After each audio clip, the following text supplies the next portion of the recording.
Acts chapter 9, 1-19, kasi di ba nasa ilang sa ako. And Saul yet threatening of threatenings, and slaughtered against the disciples of the Lord, went unto the high priest, and desired of him letters to Damascus, to the synagogues, that if he found any of his way, whether they be men or women, he might bring them bound unto Jerusalem. And as he journeyed, he came near Damascus, and suddenly there shined round about him a light from heaven, and he fell to the earth, and heard a voice saying unto him, Saul, Saul, why persecutest thou me? And he said, Lord, thou Lord. And the Lord said, I am Jesus, whom thou persecutest. It is hard for thee to kick against the pricks. And he trembling and astonished said, Lord, what wilt thou have me to do? And the Lord said unto him, Arise, and go into the city, and it shall be told thee what thou must do. And the men which journeyed with him stood speechless, hearing a voice, but seeing no man. And Saul arose from the earth, and when his eyes were opened, he saw no man, but they led him by the hand and brought him into Damascus. And he was 3 days without sight, and neither did eat nor drink. And there was certain disciple of Damascus, named Ananias. And to him said the Lord in a vision, Ananias. And he said, Behold, I am here, Lord. And the Lord said unto him, Arise, and go into the street which is called Straight, and while in the house of Judas, or one called Saul of Tarsus, for behold, he prayed. And I have seen in a vision a man named Ananias coming in and putting his hand on him, that he might receive his sight. And Ananias answered, Lord, I have heard by many of these men how much evil he had done to the saints of Jerusalem. And here he had authority from the chief priests to bind all that call their name. But the Lord said unto him, Go thy way, for he is a chosen vessel unto me, to bear my name before the Gentiles and kings and the children of Israel. For I will show him how great things he must suffer for my name's sake. And Ananias went his way, and entered into the house, and putting his hands on him, said, Let us know, the Lord, even Jesus, that appeared unto thee in the way, as thou camest, hath sent me, that thou mightest receive thy sight, and be filled with the Holy Ghost. Verse 18. And immediately there fell from his eyes as it had been scales, and he received sight forthwith, and arose and was baptized. And when he had received meat, he was strengthened. Then was Saul certain days with the disciples which were at Damascus. Jump to Acts chapter 22, verse 9 and 10. Acts 22, 9 and 10.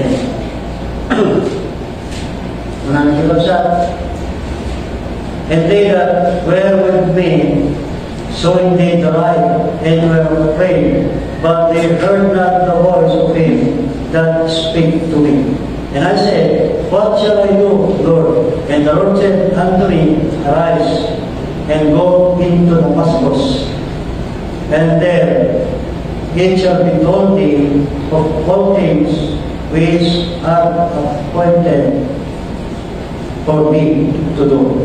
When they come to verse 9, and they that were with me saw indeed the light, and were afraid, but they heard not the voice of him that spake to me.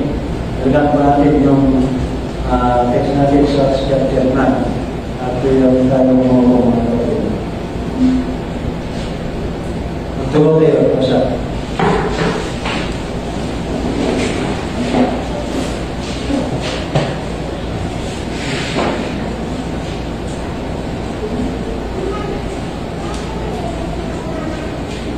Dito yung sa katong pagkikap na kayo and tintay ng tamang bigat and go back to your Damascus.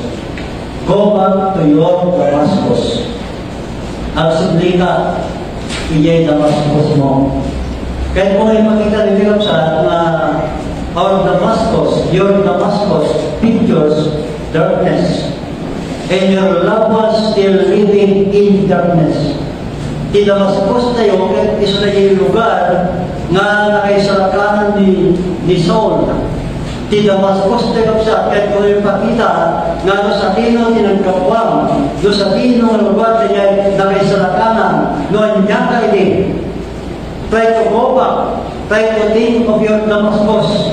Your Damascus pictures darkness. Pagpakita na kapsaan na nagitiyagday in Damascus, nagititaw in Damascus, kahit isusan na niya agbibiyang itikas at natan. Dahil ikapuna, kagapsat na ni Saul, hindi yung mapagin Damascus, kahit imay, kahit wala, di makapuran na lawag, powerful life, nga na-jay na lawag, kahit nagkapuja yung langit, dahil yung lawag, isulti nag-out kitwana, nag-down kitwana sa nakakita. Hindi talo ang naopen talo nga rabi. So kamunap sa naliyan Damascus, kahit mga ibang tayo, panahon tayo, na iti Damascus tayo sa is the place where we saw the light. It is the place where we heard the voice of God. Dahil silaw ang kapsat. At dahil hindi nagbibiyag, hindi kasagnatan. At dahil hindi nagbibiyag iti basol. Adi pa rin iti basol. Kaya Damascus tayo, no sa dino nila kayo sa lakanan tayo, no sa dino nila kamingan tayo sa uling ako Diyos, isuday dyan kayo kung mapanunan tayo, isuday dyan kayo kung ipakita nga Damascus iti biyag tayo, isuday dyan iti ayan nagkilabos tayo, isuday dyan ayan gagayon tayo, nagiti pasenti pamilya tayo masakpay nga nakamukin kwa na. We need to go back to Damascus. Amen? Amen? Amen. Dilikap sa na nadya inalang ng Damascus kaya niyay na nakita ni Saul ni Amisos. Dito ay makita tayo sa na naging katwala na bibiyahe yung mga paniyay at dala ka naniyay dalan na nalintek straight kinaka na naging dalan sa nalintek na dalan straight so naging lugar so yung nakatanggal ni Saul ititayumak ni Diyos. So, pada sa kita sa dito ay verse 7 para and the men which journeyed with Saul stood speechless, hearing a voice but seeing no men. Kung natin nga nagdating tiyumag kung awat kinakita na tao. Ngayon di ay chapter 22, iti Acts, kasalahan ka na magiging siya. Yes, chapter 22.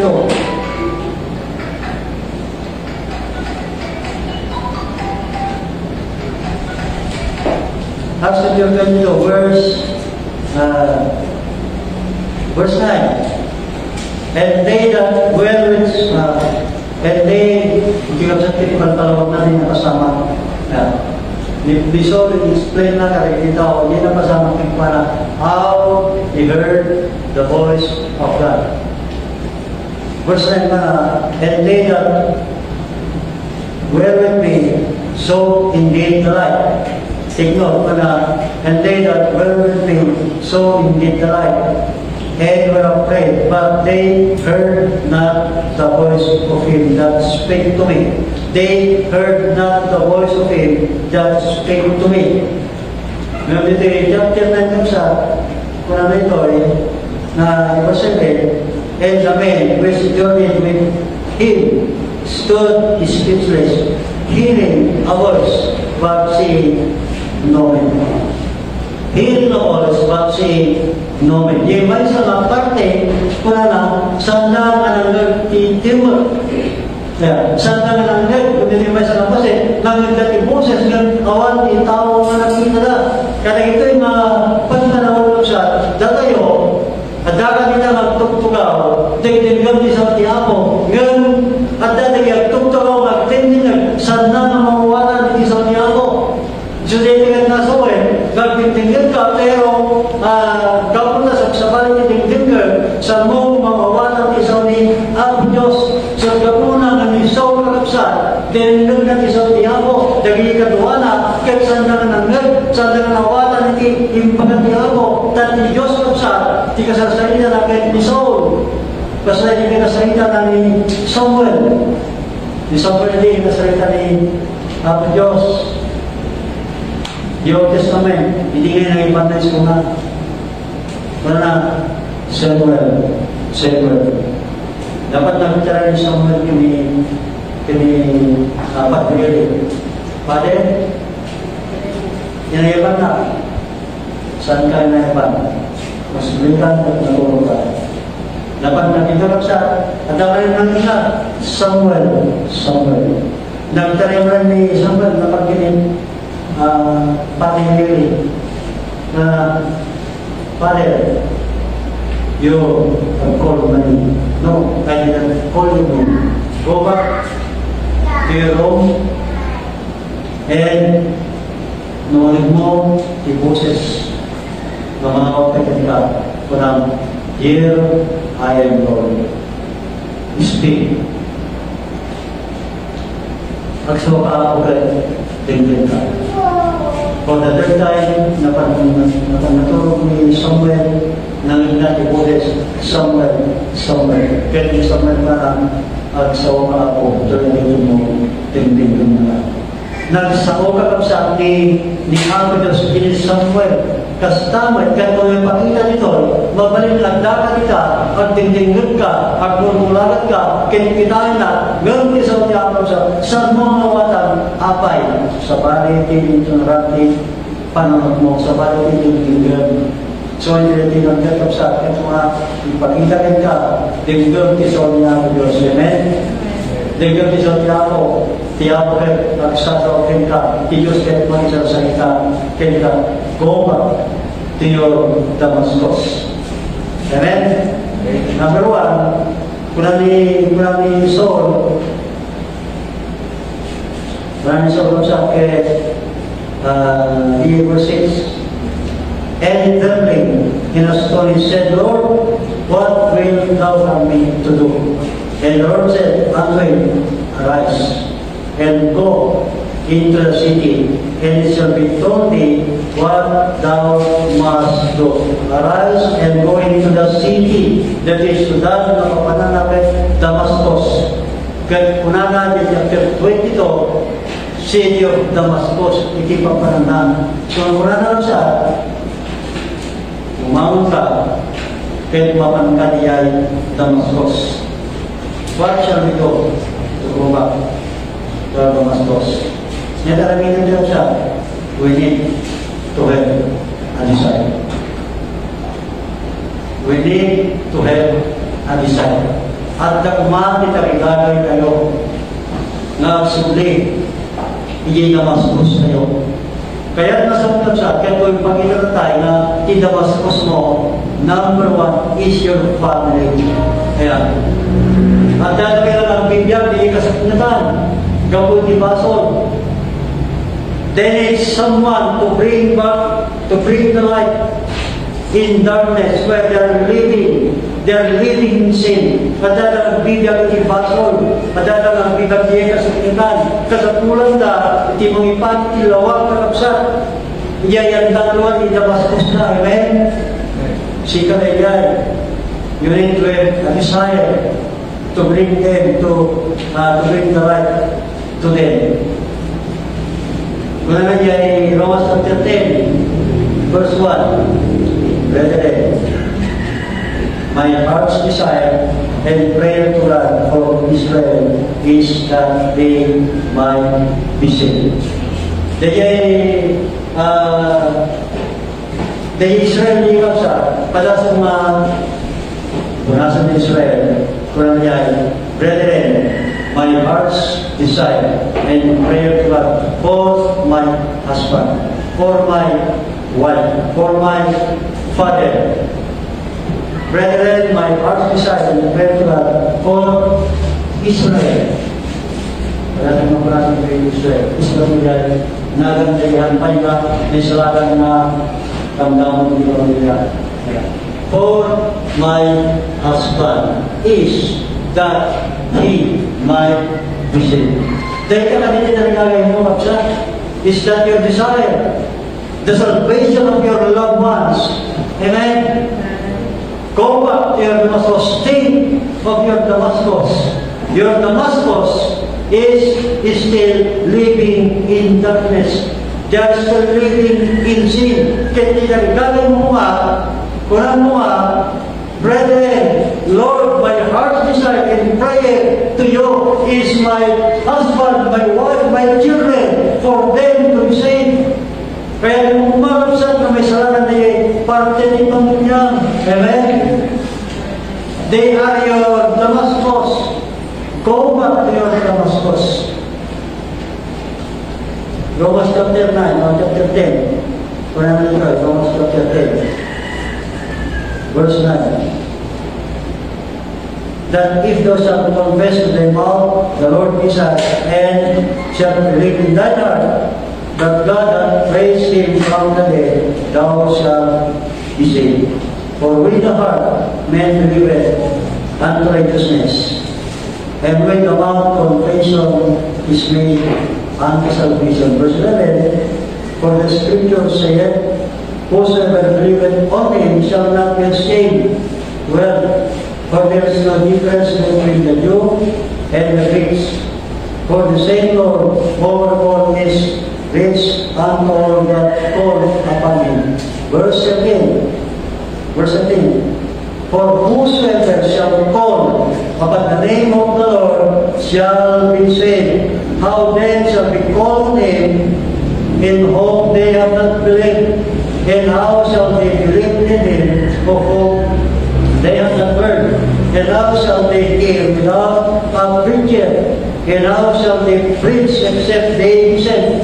As it is written, how beautiful are the feet of them that preach the gospel of peace and bring glad tidings of good things.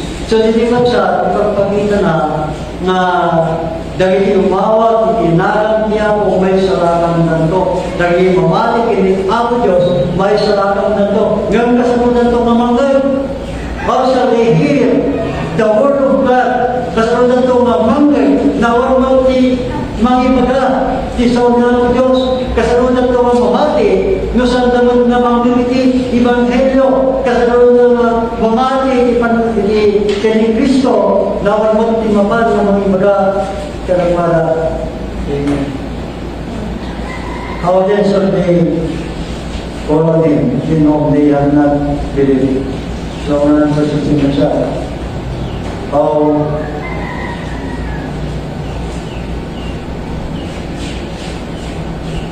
it is written, how beautiful are the feet of them that preach the gospel of peace and bring glad tidings of good things.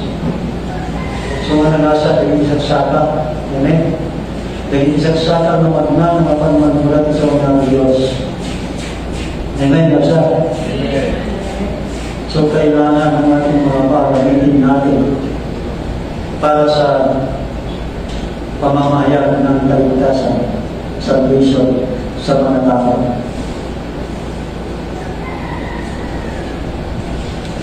We need to have a desire to bring the light to Damascus, to bring the gospel of Jesus Christ, gospel of salvation to the lost people. And number two, what shall we do to go back to our Damascus? We need to have a desire. We need to have determination to live all that. Determination. Hindi nga naisarakan ka, masabi na determinado ka. Pagpanawag dahil ibasok mo, amen? Pagpanawag dahil ay magbanag na sa kaya ni Apo Diyos bigyan mo. You need to live your own life. Wala na sa 2 Corinthians 5:17. 2 Corinthians 5:17 na, therefore, any man be in Christ, he is a new creature. All things are passed away. All things are become new.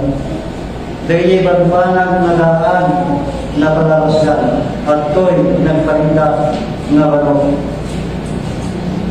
Advices of your old friends, your unbelieving friends, kung ano yung Psalms chapter 1 verse 1. Blessed the man that walketh not in the counsel of the ungodly, nor standeth in the way of sinners, nor sitteth in the seat of this scornful. Nagagawa ka, kasi gagawin Kristiyano, nasa kulong the advice, hindi may sa daw, go to a Christian friend. Amen? Mapangkay ti Kristiyano, mapangkay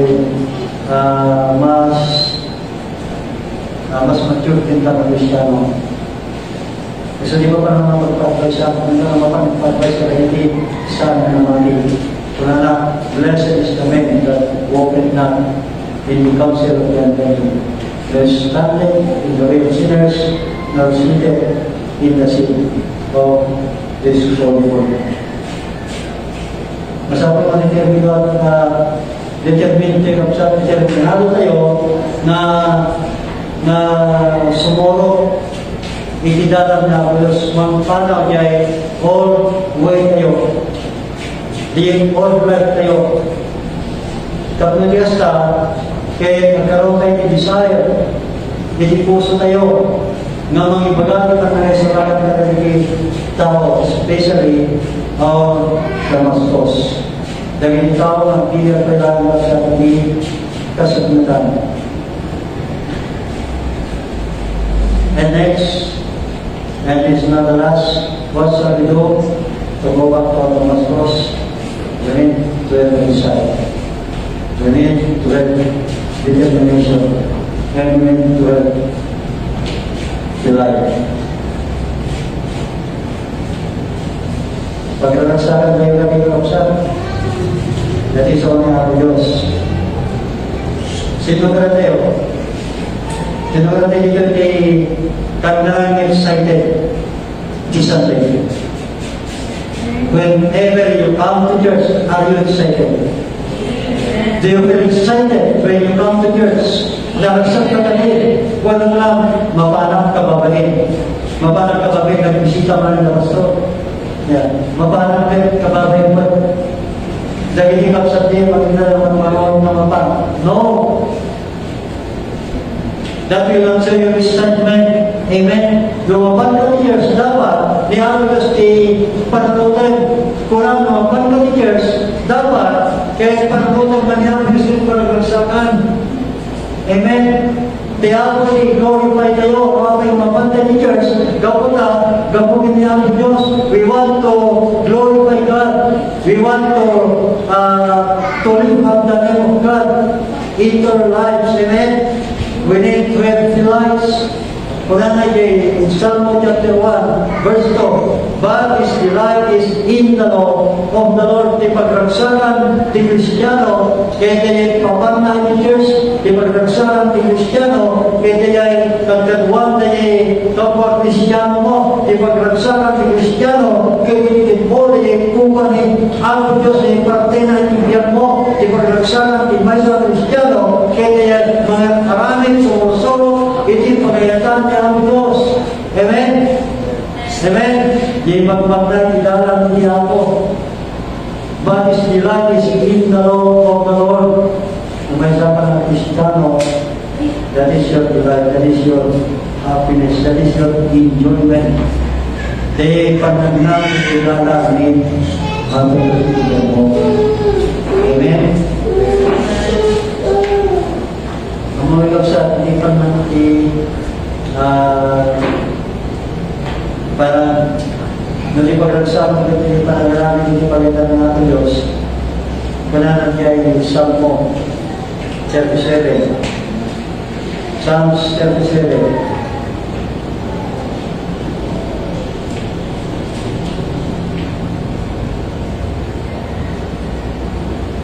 Verse 4. Tingnan po, trust in the Lord and do good. So shalt thou dwell in the land, and verily thou shalt be fed. Delight thyself also in the Lord, and he shall give thee the desires of thine heart.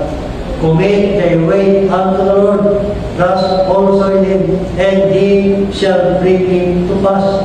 Delight thyself also in the Lord, and he shall give thee the desires of thine heart. No, nananayaw sa akin, pag nagsakan tayo, iti sa Hapo. Pag nagsakan tayo, nga naraminan tayo, iti bilin, iti sa Hapo Diyos. Pag nagsakan tayo, iti basbasa, iti sa Hapo, at dimingay, iti sa Hapo Diyos. Unana, na delight thyself also in the Lord, and he shall give thee the desires of thine heart. Oray may natatarigagay ng puso, ito niya ako Diyos. Amen?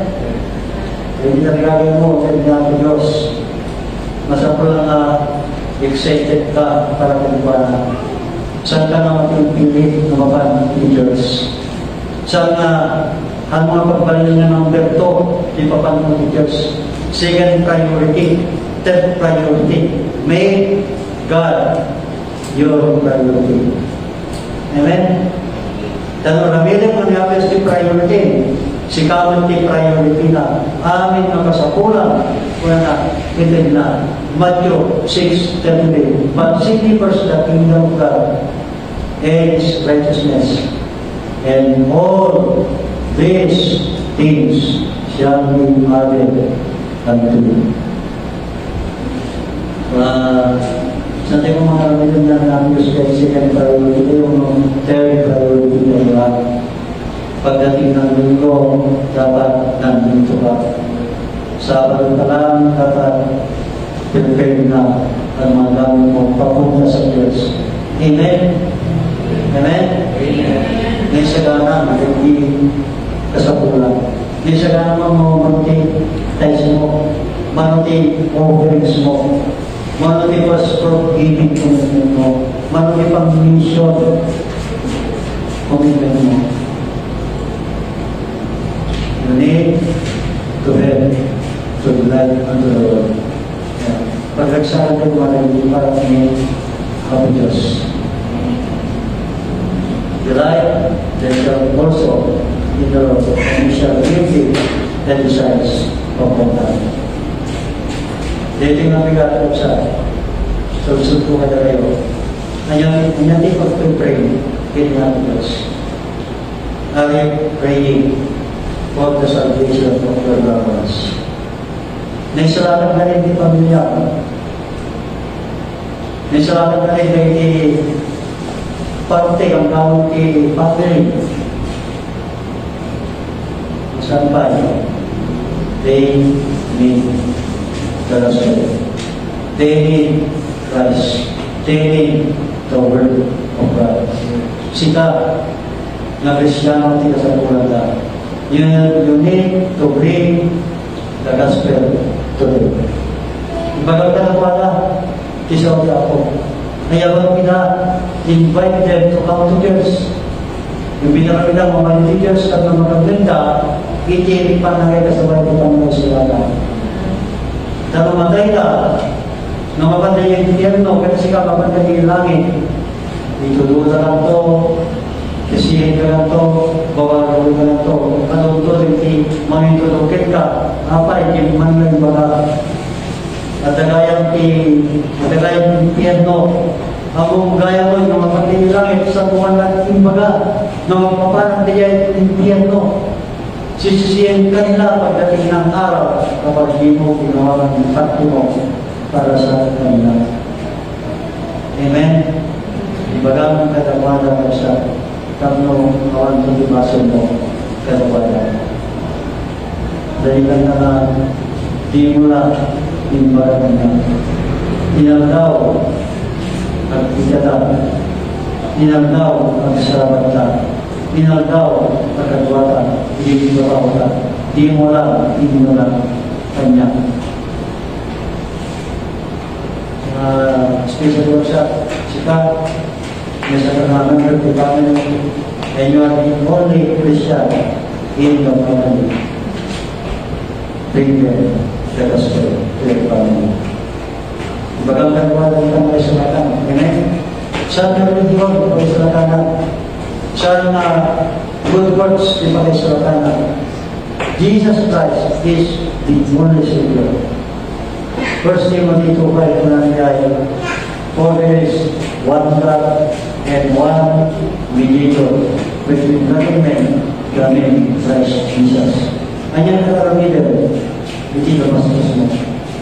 Ngayon nakaramidan ti pamilya ang aking isulata.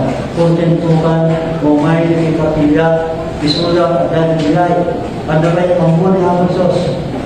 Di pa sila ligtas. They are marching, going to hell.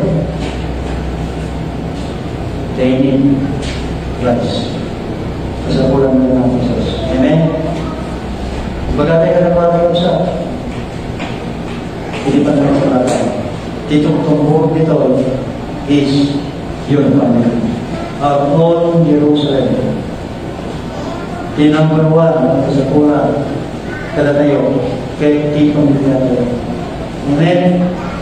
Kasama mo ang nakikaruha, bagang nakikagayin mo, your family first. So, na go back to your Damascus. Dalaga ka natin ilang kasabitan.